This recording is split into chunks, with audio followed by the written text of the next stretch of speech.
So Joel Embiid got paid as he and the 76ers agreed to a 5-year contract for the 23-year-old that could have him making max money in the NBA or a little bit less depending on different options, incentives, and things that are mainly centered around the guy's health concerns up to this point in his career.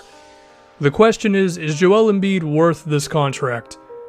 I've seen some people on Twitter where their initial response to this is 31 games, you know? He's only played 31 games in 3 seasons or something like that. And Philadelphia is throwing money at him as they want him to be the leader of their franchise for the next, 5 years at least. And that would take him to 28 years old. Is this a risk for the Sixers? Of course it is. It's a huge risk. But you have to understand why you take the risk. Because if your two options are either sign the dude who could potentially lead you to title contention for the next 5 years. Well, they're not contenders this year, maybe not even next year, but the year after that, depending on the moves and progression made, maybe. Or you just let him go. You can't let an opportunity like that go, because how many times in a 10-year stretch does someone like Joel Embiid come from the draft where when he was in there for the Sixers, they were a fantastic defensive team. They were bad when he was not in the game. His low post scoring, his three-point shooting, his ball handling, it's all there for Embiid. And given that the dude is only 23 years old, the sky's the limit for where Embiid could end up as a player. But if we can just talk about the off-the-floor stuff too, the amount of excitement that Embiid brings to the Sixers crowd, you don't want to lose out on that either. I mean, Philadelphia sold out their season tickets this year. A team that won how many games last season? I know it wasn't a lot. And a big reason for that was Embiid. Of course, Simmons and Fultz and the signing of Redick had something to do with that too. But Embiid is the main dude here. And he's kind of become like a folk hero in Philadelphia or something. Have you seen the video of him running down the street at midnight in Philadelphia and people are yelling at him from their cars and stuff, like trust the process? Joel Embiid has a Rocky Balboa-esque legacy building here, even though he's only played in 31 basketball games for them. So not only would he be great on the floor, but he could be great off the floor in terms of selling tickets, merchandise, the perception around the franchise, the potential of bringing in other star players, because they have a lot of one-year deals here with Amir Johnson and JJ Redick and stuff. So it's not like they're just swamped with salary even with this Embiid signing. There's so much that can happen in a positive note for Philadelphia if Joel Embiid is on the roster and playing well.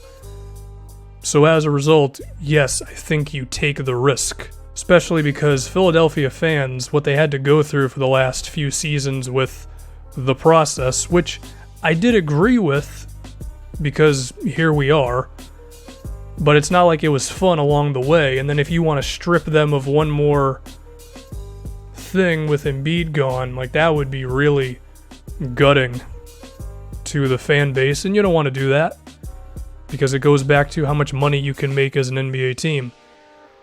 If we go into the contract itself, there are a lot of incentives, there are a lot of options, and not all of them have been revealed just yet. But I'm making this video now because I want to talk about it while it's fresh to get more views.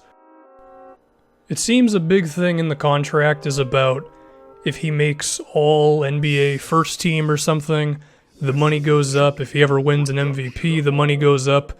So those are motivations for Embiid, and it's not a one-sided contract that just has safety nets for the 76ers if the guy misses a bunch of games.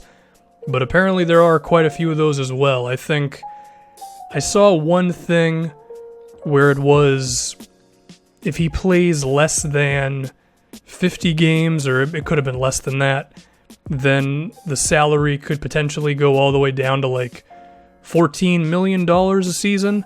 That might work. That might be enough money to where even if Embiid just isn't able to go, that Philadelphia is not killing themselves too much. And I think that's the right idea that the Sixers should have for this thing. You can't throw a guy who has so many injury concerns a guaranteed $25 million contract and potentially more than that. You just can't do it because you have to have your safety precautions here. So we're just going to have to see what ends up happening. But what I also want to talk about, did they give him this contract too quickly? Because they could have just waited midway through this season. They could have waited till after this season where you just could have seen if he was really ready to go. Get an 82-game schedule, see how many games he can play, if he can play 30-plus minutes a night, if he can play however the NBA schedule is now. I know it's a bit more generous when it comes to off days and stuff, but you just want to find out with the guy. And I think the reason why you would do this now, maybe it's from a team perception standpoint. Maybe it'll motivate Embiid more. Maybe you didn't want to have a black cloud over the team for the entire season. I would kind of mirror it to the last year that Carmelo Anthony was with the Denver Nuggets and how for the entire season it was the Knicks trade. You've got reporters asking Melo about the potential trade. You've got them asking his teammates, well, how can you stay focused when all these rumors are out there? And it was bigger than the team is the way to put it. And I don't think you want something like that hanging over this team for the entire season, because it just creates extra noise that you don't really want. I also think it could motivate Embiid a bit more because it tells him, well, these guys are locked in with me.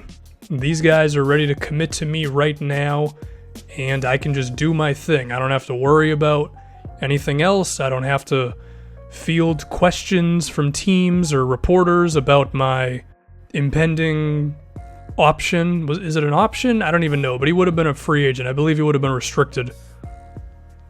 Now that's just out of the way. But of course, the risk is still there. So ultimately, am I for this move? Yes, because it seems like Philadelphia is giving themselves enough precautions to where if this is just a complete failure and Embiid is just riddled with injuries for the next 5 seasons, it seems like they're going to be not completely okay because they're still going to have some dead money on their books, but they're not going to be completely screwed with a $25 million player who is doing nothing, basically. But it's also fair for Embiid because if he balls out, he gets more money. So I think it works out. And given that they already have Ben Simmons and Markelle Fultz, it's not going to be the worst thing in the world if Embiid is not what they hope he can be. But at the same time, dude is special, for what he's been able to do defensively, offensively, and then all the stuff off the floor. So all I can say is I hope the dude's healthy because who the hell likes injuries? And plus the dude's fun to watch on the floor, and I mean, who's not on team Joel Embiid? We all want this guy to work out.